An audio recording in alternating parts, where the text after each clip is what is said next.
من البيان ما لم يعلم فسبحان الذي لا يحصى امتنانه باللسان ولا بالقلم ونشهد أن لا إله إلا الله وحده لا شريك له ونشهد أن سيدنا ومولانا محمدا عبده ورسوله الذي أرسله بالحق بشيرا ونذيرا وداعيا إلى الله بإذنه وسراجا منيرا فقد قال الله تعالى في كلامه المجيد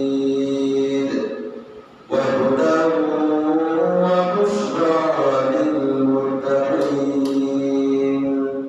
أعوذ بالله من الشيطان الرجيم بسم الله الرحمن الرحيم الحمد لله رب العالمين الرحمن الرحيم مالك يوم الدين إياك نعبد وإياك نستعين اهدنا الصراط المستقيم صراط الذين أنعمت عليهم غير المغضوب عليهم ولا الضالين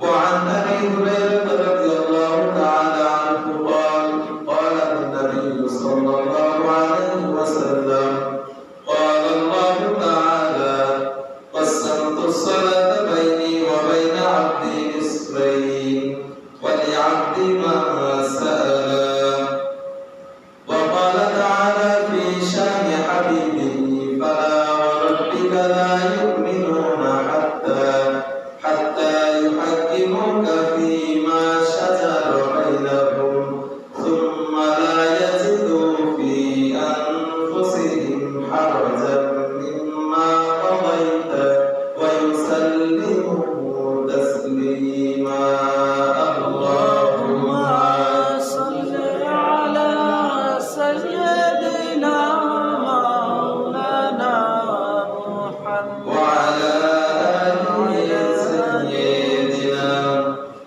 شفيعنا محمد আলহামদুলিল্লাহ অনেক শুকরিয়া মহান আল্লাহ রাব্বুল আলামিনের দরবারে যিনি আমাদেরকে প্রতি জুমার ন্যায় এই জুমাতেও আল্লাহ তাআলার সবথেকে পছন্দের জায়গায় আসার এবং বসার সুযোগ করে দিয়েছেন। এই জন্য আল্লাহর দরবারে নতশিরে শুকরিয়া জ্ঞাপন করি, দিল থেকে বলি আলহামদুলিল্লাহ। দুরূদ এবং সালাম আমাদের নেতার প্রতি, যাকে আল্লাহ রাব্বুল আলামিন সমস্ত বিশ্ববাসীর জন্য রহমত করে পাঠিয়েছেন। আল্লাহ রাব্বুল আলামিন বলেন ওয়া মা আরসালনাকা ইল্লা রাহমাতান লিল আলামিন। আল্লাহ রাব্বুল আলামিন বলেন হে নবী, আমি আপনাকে আমার সমস্ত বিশ্ব জগতের জন্য একমাত্র রহমত করে পাঠিয়েছি। সেই রহমতের উপরে সকলে দরুদ পড়ি, বলি সাল্লাল্লাহু আলাইহি ওয়াসাল্লাম। আপনারা জানেন যে আমাদের ধারাবাহিক আলোচনা চলতেছে। এই দুই জুমায় প্রথম জুমায় আউযুবিল্লাহ এটার আলোচনা করেছিলাম। গত জুমায় বিসমিল্লাহির রহমানির রহিমের কথা বলেছিলাম। মনে আছে কারণ কি বলছিলাম? আলহামদুলিল্লাহ। প্রত্যেকটা ভালো কাজের শুরুতে আমাদের বিসমিল্লাহ বলে শুরু করতে হবে। আজকে আসুন আলহামদুলিল্লাহর ভিতরে কি আছে? আলহামদুলিল্লাহি রাব্বিল আলামিন। সারা জীবন আমরা পড়ে আসছি। যে ব্যক্তি নামাজ পড়ে কমসে কম 32 বার আল্লাহর কাছে এই কথা আমরা বলি আলহামদুলিল্লাহি রাব্বিল আলামিন। কারণ দ্বিতীয় বৈঠকের প্রথম বৈঠকের পরে যে রাকাতগুলো 4 রাকাত বা 3 রাকাত বিশিষ্ট এই নামাজে অন্য সূরা মিলানো লাগে না, কিন্তু সূরা ফাতিহা পড়া লাগে কিনা? লাগে। তাহলে সূরা ফাতিহার মাধ্যমে যে ব্যক্তি নামাজ পড়ে 5 ওয়াক্ত কমসে কম 32 বার সূরা ফাতিহা পড়াই যায়, তাই কিনা? আজ পর্যন্ত কি মনে হয়েছে যে সূরা ফাতিহা আজকে আর অন্য কিছু দিয়ে নামাজ পড়ি? মনে হয়েছে? কেন মনে হয় না? আল্লাহ রাব্বুল আলামিন বলেন ওয়ালাকাদ আতাইনাকা সাবআন মিনাল মাতানি ওয়াল কুরআনাল আযীম। আল্লাহ রাব্বুল আলামিন বলেন, হে নবী, আমি আপনাকে 7টি আয়াত বিশিষ্ট অধিক কঠিনতর 7টি আয়াত বিশিষ্ট একটি সূরা দান করেছি। 7টা আয়াত বিশিষ্ট একটা সূরা আল্লাহ নবীকে দান করেছেন। সব মুফাসসিরগণ বলেন এই সূরাতুল সাবউল মাতানি যেটা, এটা হচ্ছে সূরাতুল ফাতিহা। আল্লাহ বলেছেন অধিক পড়া হবে, অধিক পড়া হয়, এরকম একটা সূরা আপনাকে দান করেছি। তার মানে এই সূরাটা অধিক পড়া হয়, প্রতিদিন পড়তেছি 32 বার। আর যারা হাফেজ বা যারা অন্যান্য মাসক পড়তেছে তারা আরো বেশি পড়তেছে। আজ পর্যন্ত মনে হয়নি যে এটা পড়বো না, অন্য কিছু পড়বো। এটা কিন্তু কোরআনের অন্যতম একটা মসজিদ। যাই হোক, আজকে সূরা ফাতিহার ভিতরে কি আছে আলহামদুলিল্লাহ তাফসীরে যেতে পারবো কিনা জানি না, তবে সূরা ফাতিহার ফজিলত কি একটু বলি। তার আগে আরেকটা বিষয় হচ্ছে, এটা রজব মাস চলতেছে, মুহররম মাস চলতেছে। মুহররমের প্রথম জুমা, মুহররমের অনেক ঐতিহাসিক ঘটনা আছে, সেগুলো আস্তে আস্তে বলবো ইনশাআল্লাহ। মুহররমের অনেক ফজিলত, এই মাসের কিছু আমল আছে, এগুলো আপনারা করবেন, জেনে নেবেন।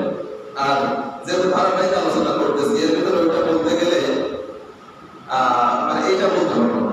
সূরা ফাতিহার যে কথাটা, এটা বলতে পারবো না। দেখেন, সূরা ফাতিহার ভিতরে যে কথাগুলো আছে, এইগুলা যদি কেউ না জানার কারণে আমাদের সূরা ফাতিহার গুরুত্ব আমরা কম বা বুঝতে পারি না। আজকে একটু বোঝেন যে সূরা ফাতিহা কি জিনিস, তাহলে আজকের পর থেকে, এই শোনার পর থেকে আপনার নামাজের মতো হয়ে যাবে, যদি আপনি বুঝতে পারেন। আগে সূরা ফাতিহা পড়ছি না বুঝে, আজকে একটু বুঝে পড়বো যে সূরা ফাতিহার ভিতরে কি আছে, কি বলি আমরা, অথবা সূরা ফাতিহার গুরুত্ব কতটুকু। আচ্ছা, সূরা ফাতিহার ফজিলত, প্রথম ফজিলত বলি। হযরত আবু সাঈদ ইবনে মুআল্লা রাদিয়াল্লাহু তাআলা আনহু তিনি বলতেছেন, কুনতু সাল্লি ফিল মসজিদ, আমি মসজিদের ভিতরে নামাজ আদায় করতেছিলাম। হযরত আবু সাঈদ ইবনে মুআল্লা রাদিয়াল্লাহু তাআলা আনহু বলতেছেন, আমি মসজিদের ভিতরে একদিন নামাজ আদায় করতেছিলাম। ফাদাআনি রাসূলুল্লাহ, আল্লাহর নবী আমাকে ডাকলেন। আমি নামাজ পড়তেছিলাম, কিন্তু আল্লাহর নবী আমাকে ডাকলেন। ফালাম উজিবহু, কিন্তু আমি তার ডাকে সাড়া দিলাম না। আল্লাহর নবী আমাকে ডাকলেন, আমি মসজিদে নামাজ পড়া অবস্থায়, কিন্তু আমি আল্লাহর নবীর ডাকে সাড়া দিলাম না। নামাজ শেষ করার পরে আমি আল্লাহর নবীর কাছে গেলাম, আল্লাহর নবীকে বললাম, ইয়া রাসূলুল্লাহ, সালাম দেওয়ার পরে, ইয়া রাসূলুল্লাহ, আপনি আমাকে ডেকেছিলেন। আল্লাহর নবী বললেন, আলাম ইয়াকুন, হে আবু সাঈদ ইবনে মুআল্লা, তুমি এতক্ষণ কোথায় ছিলে? আমি তোমাকে ডাকলাম, তুমি কোথায় ছিলে? আবু সাঈদ ইবনে মুআল্লা রাদিয়াল্লাহু তাআলা আনহু বললেন, ইয়া রাসূলুল্লাহ, আমি নামাজ পড়তেছিলাম। তিনি বললেন, আমি নামাজ পড়তেছিলাম, আমি নামাজ আদায় করতেছিলাম। বিশ্বনবী সাল্লাল্লাহু আলাইহি ওয়াসাল্লাম বললেন, আলাম ইয়াকুনিল্লাহ, হে আবু সাঈদ ইবনে মুআল্লা, তুমি কি কোরআনের এই আয়াতটি দেখোনি? তুমি কি এই আয়াতটি পড়োনি? কি সেই আয়াত? আল্লাহ রাব্বুল আলামিন বলেন, ইয়া আইয়ুহাল্লাযীনা আমানু ইসতাজিবু লিল্লাহি ওয়া লির-রাসূলি ইযা দাআকুম। আল্লাহ রাব্বুল আলামিন কি পবিত্র কোরআনে এই কথা বলেন, হে ঈমানদারগণ, যখন আল্লাহ এবং তার রাসূল তোমাদেরকে কোনো কাজের জন্য ডাকে, অথবা যখন আল্লাহ এবং তার রাসূল তোমাদেরকে ডাকে, তখন সাথে সাথে আল্লাহর নবীর ডাকে তোমরা সাড়া দাও। তুমি কি কোরআনের ভিতরে এই আয়াত পড়োনি? আবু সাঈদ ইবনে মুআল্লা বললেন, ইয়া রাসূলুল্লাহ, আমার ভুল হয়ে গেছে, ভবিষ্যতে এরকম আর হবে না, আপনি ডাকার সাথে সাথে আপনার ডাকে আমি সাড়া দেব। আল্লাহর নবী বললেন, যাই হোক, তুমি শোনো, আমি তোমাকে যেটা বলতে চাইছিলাম সেই কথাটা হচ্ছে, উআল্লিমান্নাকা সূরাতান হিয়া আ'যামুস সুওয়ারি ফিল কুরআন, আমি কি তোমাকে এমন একটি সূরার কথা বলবো না, এমন একটি সূরা কি আমি তোমাকে শেখাবো না যেটা কুরআনে কারীমের সবথেকে দামি সূরা, সবথেকে উত্তম সূরা, সবথেকে দামি যে সূরাটা, এই সূরাটা কি আমি তোমাকে শেখাবো না? আবু সাঈদ ইবনে মুআল্লা বলেন, ইয়া রাসূলুল্লাহ, অবশ্যই আপনি আমাকে সেই সূরাটা শেখাবেন। আল্লাহ নবী বললেন, ক্বাবলা আন তাখরুজা মিনাল মসজিদ, আমি তোমাকে সেই সূরাটা শেখাবো কিন্তু মসজিদ থেকে বের হওয়ার আগে। এখন না, মসজিদ থেকে বের হওয়ার আগে আমি তোমাকে সেই সূরাটা সম্পর্কে বলবো। তুম্মা ফারাজা বিয়াদি, আল্লাহ নবী সাঈদ ইবনে মুআল্লার হাত ধরলেন। ফালাম আরাদা ইয়াখরুজা ফিল মসজিদ, তিনি মসজিদ থেকে বের হওয়ার জন্য তিনি ইচ্ছা করলেন, আল্লাহ নবী মসজিদ থেকে বের হওয়ার নিয়ত করলেন।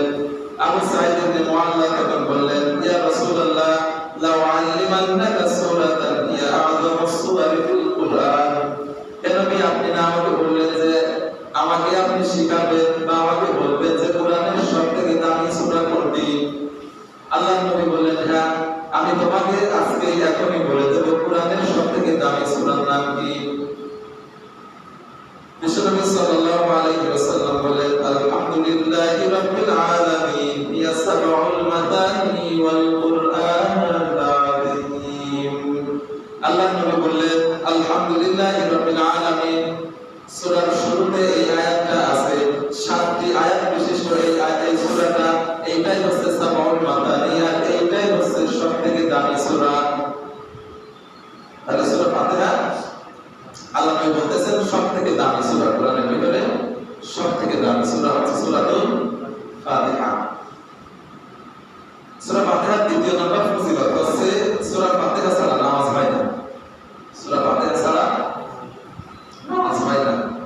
বিশ্বনবী সাল্লাল্লাহু আলাইহি ওয়াসাল্লাম বলেন, লা সালাতা লিমান লাম ইয়াকরা বিফাতিহাতিল কিতাব, আল্লাহ নবী বললেন সূরা ফাতিহা ছাড়া নামাজ শুদ্ধ হয় না।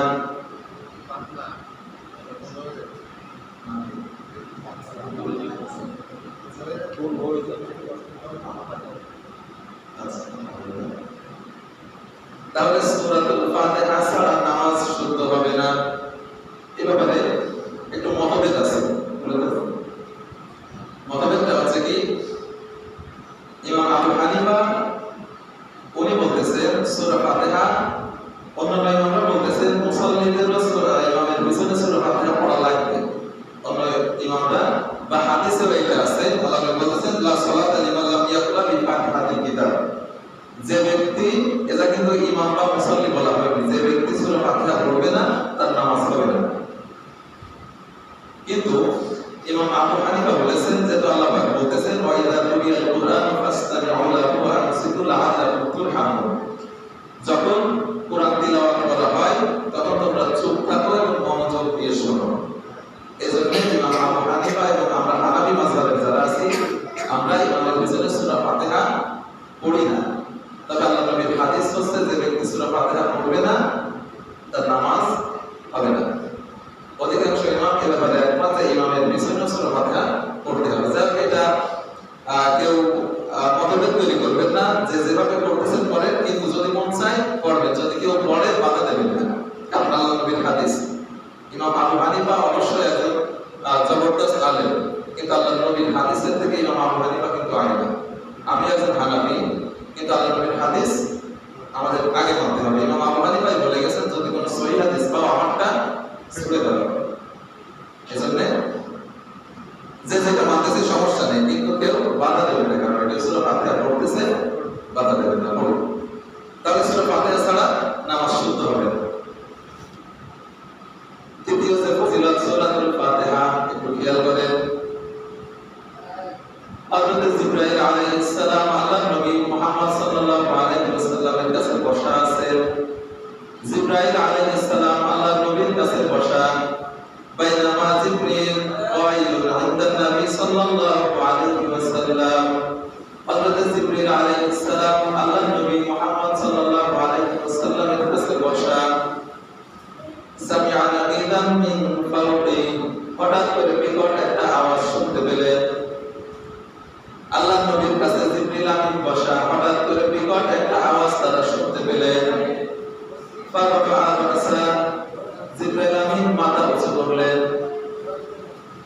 উৎস করার পরে জিবরিল আমিন তিনি আল্লাহর নবীকে উদ্দেশ্য করে বললেন, হাযা বাবুম মিনাস সামাই ফুতিহাল ইয়াউম। ইয়া রাসূলুল্লাহ, আমি কেবলমাত্র যে আওয়াজটা শুনতে পেলাম, আপনি আর আমি কেবলমাত্র একটা আওয়াজ শুনলাম, এই আওয়াজটা কিসের আওয়াজ আপনি কি জানেন? আল্লাহ নবী বললেন, আমি তো বলতে পারি না, তুমি বলে দাও এটা কিসের আওয়াজ। জিবরিল আলাইহিস সালাম বললেন, ইয়া রাসূলুল্লাহ, এটা হচ্ছে আসমানের একটা দরজার আওয়াজ। আসমানের একটা দরজা এই মুহূর্তে খোলা হয়েছে, সেই দরজা খোলার আওয়াজ আপনি আর আমি শুনতে পেলাম। ফুতিহাত ইয়াউম, এটা এখনই খোলা হয়েছে, আজকেই খোলা হয়েছে। লাম ইয়াফতাহ ওয়াক্তু ইল্লাল ইয়াউম, এই দরজাটা আজকের আগে আর কোনোদিন খোলা হয় নাই। জিবরাইল আলাইহিস সালাম বললেন, ইয়া রাসূলুল্লাহ, যে আওয়াজটা আমি শুনতে পেলাম এটা হচ্ছে আসমানের একটা দরজা খোলার আওয়াজ। এই দরজাটা আগে কোনোদিন খোলা হয়নি, দরজাটা আগে কোনোদিন খোলা হয়নি। বুঝেন? এবার আল্লাহ নবী ওই দরজার দিকে তাকিয়ে আছেন, লক্ষ্য করছেন, দুজনে নাযালা মালাকুম মিন, ওই দরজা দিয়ে একজন ফেরেশতা নামলেন, ওই দরজা দিয়ে একজন ফেরেশতা নেমে আসলেন। ফেরেশতা নেমে যখন আল্লাহ নবীর কাছে আসলেন, তখন জিবরিল আলাইহিস সালাম বললেন, হাযা মালাকুন নাযালা ইলাল আরদি লাম ইয়ানজিল বাদু ইল্লাল ইয়াউম। ইয়া রাসূলুল্লাহ, এই যে দরজাটা আজকে মাত্র খোলা হয়েছে, এই দরজা দিয়ে এমন একজন ফেরেশতা নেমেছে, এই ফেরেশতা আজকের আগে আর কখনো দুনিয়াতে আসে নাই। দরজাটাও আজকে খোলা হয়েছে, এর আগে কোনোদিন খোলা হয় নাই।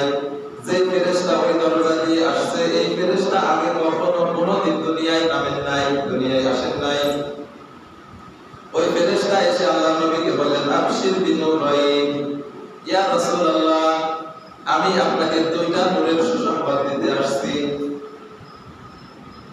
দুইটা নূরের সুসংবাদ আপনি গ্রহণ করেন।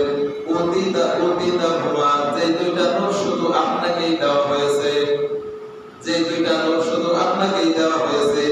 লাম ইউতা হুমা নাবিয়্যুন কত্তুবান, আপনার আগে কোনো নবীকে এই দুইটা নূর দেওয়া হয় নাই। গুরুত্ব আছে কিনা? দরজাটা আজকে খোলা হয়েছে, এর আগে কোনোদিন খোলা হয় নাই। যে ফেরেশতা নামছে, এই ফেরেশতা আজকের আগে কখনো নামে নাই। দুইটা নূরের সুসংবাদ আপনাকে দেওয়া হয়েছে, এই দুইটা নূরের সুসংবাদ আর কোন নবীকে দেওয়া হয় নাই। দুইটা নূরের সুসংবাদ আর কোন নবীকে দেওয়া হয় নাই। যে ফেরেশতা সুসংবাদ নিয়ে আসেন, এই ফেরেশতা আগে কোনোদিন আসেন নাই। যে দরজা দিয়ে নামছে, ওই দরজাটাও আগে কোনোদিন খোলা হয়নি। আল্লাহ নবী বললেন, কি সেই দুইটা নূর? ফেরেশতা বললেন, সূরাতুল ফাতিহা ওয়া সূরাতুল বাকারা। এই দুইটা নূরের প্রথমটা হচ্ছে সূরাতুল ফাতিহা, আর দ্বিতীয় নূরটা হচ্ছে সূরাতুল বাকারা। অন্য বর্ণনায় আছে সূরাতুল ফাতিহা ওয়া ফাওয়াতিমু সূরাতুল বাকারা। প্রথম নূরটা হচ্ছে সূরাতুল ফাতিহা, আর দ্বিতীয় আলোটার নাম হচ্ছে সূরাতুল বাকারার শেষের কয়েকটা আয়াত। আমানা রাসূলু বিমা, এই জায়গা থেকে শেষ পর্যন্ত। তাহলে যে দুইটা নূর আল্লাহ নবীকে দিলেন, সেই দুইটা নূর আর কাউকে দেওয়া হয়নি। যে ফেরেশতা নিয়ে আসলেন, এই ফেরেশতা আগে কখনো আসেনি। যে দরজা নিয়ে আসছেন, এই দরজাটাও আগে কোনোদিন খোলা হয়নি। সেই দুইটা নূরের প্রথমটা হচ্ছে সূরাতুল ফাতিহা, দ্বিতীয়টা হচ্ছে সূরা বাকারার শেষের কয়েকটা আয়াত। চতুর্থ নম্বর যে ফজিলত, একটু খেয়াল করেন, প্রত্যেকটা আয়াতের হাদিস, মানে প্রত্যেকটা হাদিস নাম্বার আমি লিখে নিয়ে আসছি, আমি বলিনি। যাই হোক, এরপরে যে হাদিসটা, এটা হচ্ছে তিরমিজি 3383 নম্বর হাদিস। এই হাদিসের রাবি হচ্ছে আবু হুরায়রা রাদিয়াল্লাহু তাআলা আনহু। আবু হুরায়রা রাদিয়াল্লাহু তাআলা আনহু বলেন, ফারাজা রাসূলু আলা উবাই ইবনে কাব রাদিয়াল্লাহু তাআলা আনহু। আল্লাহর নবী হযরত উবাই ইবনে কাব রাদিয়াল্লাহু তাআলা আনহুর কাছে গেলেন। আল্লাহর নবী হযরত উবাই ইবনে কাব রাদিয়াল্লাহু তাআলা আনহুর কাছে গেলেন। যাওয়ার পরে হযরত কাব রাদিয়াল্লাহু তাআলা আনহুকে ডাকলেন, কিন্তু তিনি ডাকে সাড়া দিলেন না।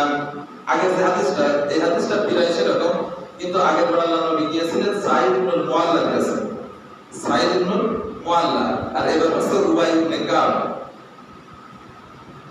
আল্লাহর নবী যখন হযরত উবাইকে ডাকলেন, কিন্তু তিনি কোনো সাড়া দিলেন না। একটু পরে তিনি এসে বললেন, ইয়া রাসূলুল্লাহ,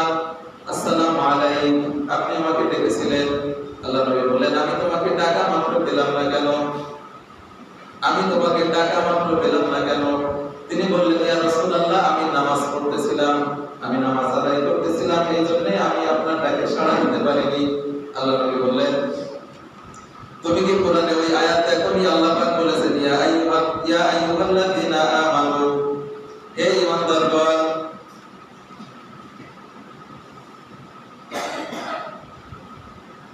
ইয়া আইয়ুহাল্লাযীনা আমানু ইসতাজিবু লিল্লাহি ওয়া লির-রাসূলি ইযা দাআকুম। হে কাফ, তুমি কি ওই আয়াত লক্ষ্য করোনি? আল্লাহ পাক বলতেছেন, হে ঈমানদারগণ, যখন আল্লাহ এবং তার রাসূল তোমাদেরকে ডাকে তখন তোমরা সাথে সাথে আল্লাহর নবীর ডাকে সাড়া দাও। তুমি কি এই আয়াতটা লক্ষ্য করোনি? উবাই ইবনে কাব বললেন, ইয়া রাসূলুল্লাহ, এরকম আমি দ্বিতীয়বার আর করব না। অবশ্যই আপনি ডাকলে আমি আপনার ডাকে সাড়া দেব। আল্লাহ নবী বললেন, যাই হোক, আমি কি তোমাকে এমন একটি সূরা শেখাবো না যে সূরাটা সবথেকে দামি সূরা, সর্বোত্তম সূরা? শুধু সর্বোত্তম না, সেই সূরাটা লাম ইয়ানজিল ফিত তাওরাতি ওয়ালা ফিল ইনজিলি ওয়ালা ফিস জাবুরি ওয়ালা ফিল ফুরকান মিথলুহা। আল্লাহ নবী বললেন, এই সূরাটা শুধু দামি না, সেই সাথে সাথে এই সূরাটার মতো দামি সূরা তাওরাতেও নাযিল হয়নি, ইনজিলে নাযিল হয়নি, জাবুরে নাযিল হয়নি, এমনকি কোরআনের ভিতরে এই সূরাটার মতো দামি আর কোনো সূরা নেই। আল্লাহ নবী বললেন, হে কাব, হে উবাই ইবনে কাব, আমি কি তোমাকে এমন একটা সূরা শেখাবো না যে সূরাটার মতো দামি সূরা আল্লাহ পাক ইনজিল কিতাবে নাযিল করেননি, তাওরাত কিতাবে নাযিল করেননি, জাবুর কিতাবে নাযিল করেননি, এমনকি কোরআনের ভিতরেও এইরকম দামি সূরা আর দ্বিতীয়টা নেই। উবাই ইবনে কাব রাদিয়াল্লাহু তাআলা আনহু বলেন, বালা ইয়া রাসূলুল্লাহ, হে আল্লাহর নবী, অবশ্যই আপনি আমাকে সেই সূরাটা সম্পর্কে বলেন। আল্লাহ নবী বললেন, কাইফা তাকরাউস সালাত, হে উবাই, তুমি নামাজ কিভাবে শুরু করো, নামাজ কিভাবে পড়ো? উবাই ইবনে কাব বললেন, ইয়া রাসূলুল্লাহ, আমি তাকবীরে তাহরিমার পরে আলহামদুলিল্লাহি রাব্বিল আলামিন দিয়ে নামাজ শুরু করি। আল্লাহ নবী বললেন, এই আলহামদুলিল্লাহি রাব্বিল আলামিন অর্থাৎ সূরাতুল ফাতিহা, এই সূরাটা হচ্ছে সেই দামি সূরা, যে সূরার মতো দামি সূরা আল্লাহ পাক তাওরাত, জাবুর, ইনজিল এবং কোরআন কোন কিতাবে এই সূরার মতো দামি সূরা আর একটাও দেন নাই। সুবহানাল্লাহ বলতেন না? এই হচ্ছে সেই সূরাতুল ফাতিহা। এই সূরাটা গুরুত্ব অনেক, ফজিলত অনেক, এরকম দামি সূরা আল্লাহ পাক কোরআনে আর একটাও দেন নাই। সবথেকে সর্বোত্তম সূরা হচ্ছে সূরাতুল ফাতিহা, আর সর্বোত্তম আয়াত হচ্ছে আয়াতুল কুরসি। আয়াতুল কুরসি হচ্ছে সর্বোত্তম আয়াত, আর সর্বোত্তম সূরা হচ্ছে সূরাতুল ফাতিহা। আয়াতুল কুরসি এটার আমরা গুরুত্ব কম, এক মুনাজাত করলে আয়াতুল কুরসি পাবেন, এক মুনাজাতের বিরোধিতা করতেছি না, কিন্তু আপনার মুনাজাত যে গুরুত্ব তার থেকে আয়াতুল কুরসির গুরুত্ব অনেক। আয়াতুল কুরসির গুরুত্ব কি? আল্লাহ নবী বলেন, মান বাদা আয়াতুল কুরসি ফি দুবুরি কুল্লি সালাতি লাম ইয়ামনাহু মিন দুখুলি আল জান্নাহ ইল্লা আল মাউত। আল্লাহ নবী বলতেছেন, প্রত্যেক ফরজ নামাজের পর যে ব্যক্তি আয়াতুল কুরসি পড়বে জান্নাতে যাওয়ার জন্য শুধু তার মৃত্যুটা বাকি। মৃত্যু হয়নি এজন্য জান্নাতে যায়, মৃত্যু হবে আল্লাহর জান্নাতে চলে যাবে। মুনাজাতের ব্যাপারে এরকম কোন হাদিস আছে দেখাতে পারবেন? যদি কেউ পারেন দেখাবেন না যে মুনাজাত করলে আল্লাহ জান্নাতে দিয়ে দেবে। অথচ আয়াতুল কুরসির ব্যাপারে আল্লাহ নবী বলতেছেন, যে ব্যক্তি প্রত্যেক ফরজ নামাজের পর আয়াতুল কুরসি পড়বে সে মরার সাথে সাথে আল্লাহ তাকে জান্নাত দিয়ে দেবে, এরকম গ্যারান্টি। তাহলে আয়াতুল কুরসির গুরুত্ব আছে না? আয়াতুল কুরসি প্রত্যেক ফরজ নামাজের পরে আমাদের পড়তে হবে। এরপরে 5 নাম্বার যে ফজিলত একটু খেয়াল করেন, আমরা যে সূরাতুল ফাতিহা পড়ি, আল্লাহ রাব্বুল আলামিন আমাদের প্রত্যেকটা কথার জবাব দিয়ে থাকেন। জানেন, আমরা আল্লাহর প্রশংসা করতেছি, আল্লাহর সাথে কথা বলতেছি, আল্লাহ আমাদের কথা জবাব দিচ্ছে। দেখেন, এগুলো একটু খেয়াল করেন, আপনার সূরা ফাতিহা পড়া চেঞ্জ হয়ে যাবে। আপনি এতদিন যেভাবে পড়ছেন, আজকে থেকে সূরা ফাতিহা পড়া আপনার চেঞ্জ হয়ে যাবে। আবু হুরায়রা রাদিয়াল্লাহু তাআলা قال النبي صلى الله عليه وسلم, হযরত আবু হুরায়রা রাদিয়াল্লাহু তাআলা আনহু বলেন, আল্লাহর নবী মুহাম্মদ সাল্লাল্লাহু আলাইহি ওয়াসাল্লাম বলেছেন, قال الله تعالى, আল্লাহর নবী বলেন, আল্লাহ তাআলা বলেন, قسمت الصلاة بيني وبين عبدي نصفين, সূরাতুল ফাতিহা আমি আল্লাহ পাক এবং আমার বান্দাদের মাঝে আধা-আধি ভাগাভাগি করে নিয়েছি। সূরাতুল ফাতিহা আল্লাহ বলেছেন, আমি আমার বান্দাদের সাথে আধা-আধি ভাগাভাগি করে দিয়েছি। অর্ধেকটা আমার জন্য আর অর্ধেকটা আমার বান্দার জন্য। বুঝতেছেন কি ব্যাপার? আল্লাহ বলতেছেন সূরা ফাতিহা, আমি আমার বান্দার সাথে আধা আধি ভাগাভাগি করে নিয়েছি, অর্ধেক আমার জন্য আর অর্ধেক আমার বান্দার জন্য। ফাইদা ক্বালাল আবদু আলহামদুলিল্লাহি রাব্বিল আলামিন, বান্দা যখন বলে আলহামদুলিল্লাহি রাব্বিল আলামিন, রব্বুল আলামিন সমস্ত প্রশংসা তো তোমার জন্য, তখন আল্লাহ রাব্বুল আলামিন বলেন হামিদানি আবদি, আমার বান্দা আমার প্রশংসা করলো। আপনি বলতেছেন আলহামদুলিল্লাহি রাব্বিল আলামিন, আল্লাহ বলতেছেন হামিদানি আবদি, আমার বান্দা আমার প্রশংসা করলো। আল্লাহ বলতেছেন আমি যখনই বলি আলহামদুলিল্লাহি রাব্বিল আলামিন, আল্লাহ বলতেছেন আমার বান্দা আমার প্রশংসা করতেছে। এরপর বান্দা যখন বলে আর রহমানির রহিম, আল্লাহ রাব্বুল আলামিন বলেন আনা আলাইয়া আবদি, আমার বান্দা আমার সানা পাঠ করতেছে, আমার বান্দা আমার গুনাহগার করতেছে। আল্লাহ ফেরেশতাদেরকে ডাক দিয়ে বলেন যে তোমরা তো নিষেধ করছিলে, যদিও নিষেধ শব্দটা দেওয়া ঠিক না, ফেরেশতারা আপত্তি করেছিল যে রব্বুল আলামিন মানুষ বানানোর দরকার নেই, কারণ তারা দুনিয়ায় ফিতনা ফাসাদ করবে, আমরাই তো আপনার ইবাদত করতে করি। তখন আপনি আমি যখন সূরা ফাতিহা পড়ি, তখন আল্লাহ পাক ফেরেশতাদেরকে ডাক দিয়ে বলেন যে হে ফেরেশতারা, তোমরা তো বলেছিলে যে বান্দা বানানোর দরকার নেই, দেখ হামিদানি আবদি, আমার বান্দা আমার প্রশংসা করতেছে। আপনি যখন বলতেছেন আর রহমানির রহিম, তখন আল্লাহ বলতেছেন আনা আলাইয়া আবদি, আমার বান্দা আমার গুণগান করতেছে। এরপর বান্দা যখন বলে মালিক ইয়াউমিদ্দিন, তখন আল্লাহ রাব্বুল আলামিন বলেন মাজ্জাদানি আবদি, আমার বান্দা আমার মর্যাদা বর্ণনা করতেছে। কোন বর্ণনায় আছে ফাওয়াদা আলাইয়া আবদি, আমার বান্দা আমার কাছে আত্মসমর্পণ করলো। এরপর বান্দা যখন বলে ইয়াকা না'বুদু ওয়া ইয়াকা নাস্তাঈন, তখন আল্লাহ রাব্বুল আলামিন বলেন হাদা বাইনি ওয়া বাইনা আবদি ওয়া লিআবদি মা সাআলা। আল্লাহ রাব্বুল আলামিন বলেন এইটা হচ্ছে অর্ধেক আমার বান্দার জন্য আর অর্ধেক হচ্ছে আমার জন্য, আর আমার বান্দা যা চাইবে আমি ওকে তাই দান করব। আল্লাহ বলতেছেন অর্ধেক হচ্ছে আমার বান্দার জন্য আর অর্ধেক আমার জন্য, আমার বান্দা যা চাইবে আমি তাকে তাই দান করব। এরপর বান্দা যখন বলে ইহদিনাস সিরাতাল মুস্তাকিম সিরাতাল লাযিনা আন'আমতা আলাইহিম গায়রিল মাগদুবি আলাইহিম ওয়ালাদ-দাল্লিন, তখন আল্লাহ রাব্বুল আলামিন বলেন হাদা লিল আবদি ওয়া লিআবদি মা সাআলা, এই কথাগুলো হচ্ছে আমার বান্দার প্রার্থনা, আর আমার বান্দা যে প্রার্থনা করলো আমি ওকে সেই প্রার্থনাগুলো কবুল করে নিলাম, ও যা চেয়েছে আমি ওকে তাই দিয়ে দিলাম। এই প্রার্থনাটা কি আমরা বলতেছি ইহদিনাস সিরাতাল মুস্তাকিম, রব্বুল আলামিন আমাদেরকে সরল সঠিক পথ দেখান। আল্লাহ রাব্বুল আলামিন বলে যা বান্দা তুই সরল সঠিক পথ চেয়েছিস, তুই আমার বান্দা, তুই আমার ইবাদত করতেছিস, তোর সাথে আমার সম্পর্কটা এমন হয়ে গেল, তুই সঠিক পথ চেয়েছিস আমি তোকে সঠিক পথ দিয়ে দিলাম। যখন বান্দা বলে সিরাতাল লাযিনা আন'আমতা আলাইহিম, আল্লাহ পাক বলেন বান্দা সঠিক পথ তো চাও, কিন্তু কাদের পথ চাও, কাদের পথ আমি তোমাকে দেব? পৃথিবীতে তো অসংখ্য পথ আছে, অসংখ্য মত আছে, কাদের পথ আমি তোমাকে দেব? বান্দা বলে সিরাতাল লাযিনা আন'আমতা আলাইহিম, তাদের পথটাও যাদেরকে তুমি অনুগ্রহ দান করেছো, নবী, সিদ্দিক, শুহাদা, সালিহিনদের পথ আমাকে দেখাও। আল্লাহ পাক বললেন যা, তোর এই দোয়াটাও আমি কবুল করে নিলাম। এরপর বান্দা যখন বলে গায়রিল মাগদুবি আলাইহিম ওয়ালাদ-দাল্লিন, কত প্রশ্ন তারা যারা দাল্লিন এবং মাগদুব, এই জায়গা দাল্লিন আর মাগদুবের ব্যাখ্যা আছে অনেক। রব্বুল আলামিন এই সমস্ত গোমরাহ এবং কত প্রশ্ন যারা আছে তাদের অন্তর্ভুক্ত তুমি আমাকে করো না। আল্লাহ রাব্বুল আলামিন বললেন যা, তোর এই দোয়াটাও আমি কবুল করে নিলাম। এরপরে আবার আমরা বলতেছি আমিন। সূরা ফাতিহা শেষে আমিন বলি কি না? এই আমিন বলা দিয়ে আমি বলতেছি একটু পরে মান ওয়াফাদা তামিনুহু তামিনাল মালাইকা, আল্লাহ নবী বলেন তোমরা যখন আমিন বলো তখন তোমাদের সাথে ফেরেশতারাও আমিন বলে। যখন তোমরা সূরা ফাতিহা শেষ করে আমিন বলো তখন তোমাদের সাথে ফেরেশতারাও আমিন বলে। যখন তোমাদের আমিন বলা আর ফেরেশতাদের আমিন বলা একসাথে হয়ে যায়, যখন তোমাদের আমিন বলা আর ফেরেশতাদের আমিন বলা মিলে যায়, গফিরা লাহুম মা তাকাদ্দামা মিন যামবি, তোমাদের অতীতের সমস্ত গুনাহগুলো maaf করে দেওয়া হয়।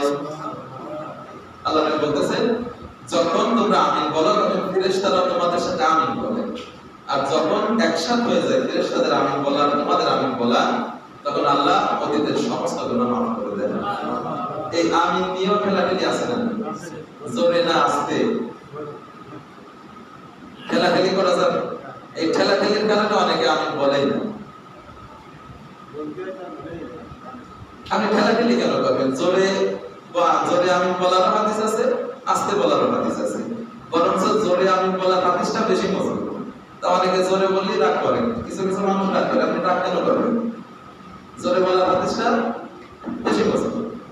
জোরে বলুন আস্তে বলুন সেটা ব্যাপার না, আমিনটা বলবেন। তাহলে আল্লাহ নবী বলতেছেন গফিরাল্লাহু মা তাকাদ্দামা মিন যামবি, তাহলে ফেরেশতাদের আমিন বলার সাথে যদি তোমাদের আমিনটা মিলে যায় তাহলে আল্লাহ তোমার সমস্ত গুনাহ maaf করে দেবেন।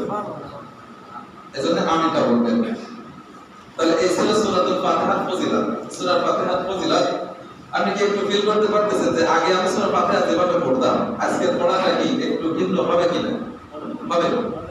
আচ্ছা, এবারে সূরা ফাতিহার নাম আছে অসংখ্য নাম, আরো অনেক ফজিলত আছে, আমি বললে শেষ হবে না।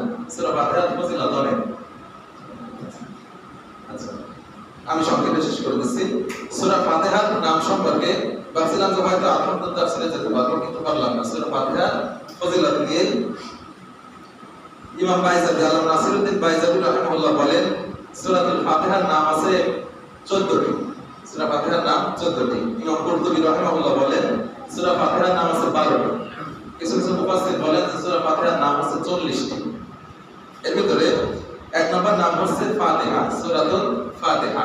ফাতিহা মানে হচ্ছে সূচনা। যেহেতু কোরআনের প্রথম সূরা হচ্ছে সূরাতুল ফাতিহা, এইজন্য এই সূরাটাকে সূরাতুল ফাতিহা নামে নামকরণ করা হয়েছে। দ্বিতীয় হচ্ছে সাবউল মাসানি। আল্লাহ পাক বলেছেন ওয়ালাকাদ আতাইনাকা সাবআন মিনাল মাসানি ওয়াল কুরআনিল আযীম। এই নবী আমি আপনাকে 7 আয়াত বিশিষ্ট একটা সূরা দিয়েছি, এটাই হচ্ছে অতি পঠিত আয়াত, এটা বারবার পড়া হবে। আর একটা নাম আছে সূরাতুস সালাত, যেহেতু এটা ছাড়া নামাজ শুদ্ধ হয় না এজন্য এটা আরেকটা নাম আছে সূরাতুস সালাত। এর আরেকটা নাম আছে সূরাতুশ শিফা, এটা রোগ মুক্তির সূরা। এই যে ইমাম সাহেবরা খুদাই কি করে খুদাই সূরা ফাতিহার কাছে, এজন্য সূরা ফাতিহা আছে রোগ মুক্তির সূরা। আল্লাহ রাব্বুল আলামিন বলেন ওয়া নুনাজ্জিলু মিনাল কুরআনি মা হুয়া শিফাউন ওয়া রাহমাতুল লিল মুমিনিন। আল্লাহ রাব্বুল আলামিন বলেন আমি এই যে কোরআনটা দিয়েছি তোমাদেরকে, এটা হচ্ছে সমস্ত রোগের প্রতিষেধক, সমস্ত রোগের ওষুধ হচ্ছে এই কোরআন। কোরআন সমস্ত রোগের ওষুধ। আপনি যে সমস্যা নিয়ে যাবেন কোরআনের কাছে, সেই সমস্যার সমাধান কোরআন করে দেবে।